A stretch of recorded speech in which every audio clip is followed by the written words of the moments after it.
पुराने समय में ग्वाले ने संत को तप करते हुए देखा। संत ने बताया ऐसा करने भगवान के दर्शन मिलते हैं। ये सुनकर ग्वाले ने तप करना शुरू कर दिया। एक ग्वाला रोज गायों को चराने गाय से बाहर जंगल में जाता था। जंगल में एक संत का आश्रम था।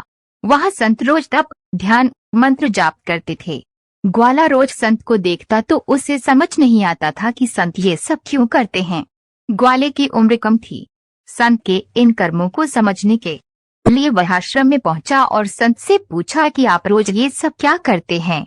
संत ने बताया कि मैं भगवान को पाने के लिए भक्ति करता हूँ। रोज पूजा पाठ, तप, ध्यान और मंत्र जाप करने से भगवान के दर्शन हो सकते हैं। संत की बात सुनकर ग्वाले ने सोचा कि मुझे भी भगवान के दर्शन करना चाहिए। ये सोचकर ग्वाला आश्रम से निकलकर एक सुनसान जगह पर पेड़ के नीचे एक पैर पर खड़े होकर तप करने लगा। कुछ देर बाद उसने सांस लेना भी बंद कर दिया।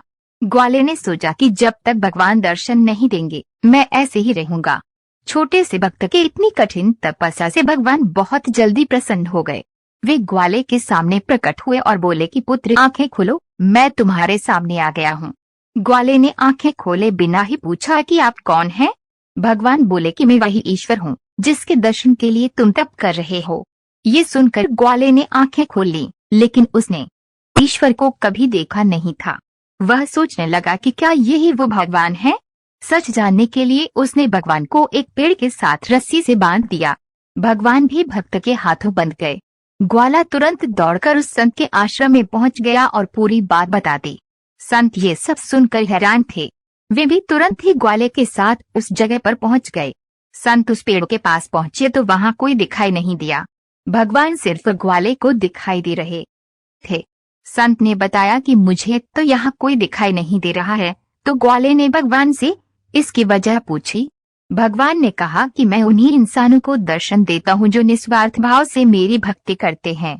जिन लोगों के मन में कपट, स्वार्थ, लालच होता है उन्हें मैं दिखाई नहीं देता। सिख जो लोग भगवान की भक्ति निजी स्वार्थ की वजह से करते हैं उन्हें भगवान की कृपा नहीं मिल पाती है। निस्वार्थ भाव से की गई भक्ति ही सफल होती है।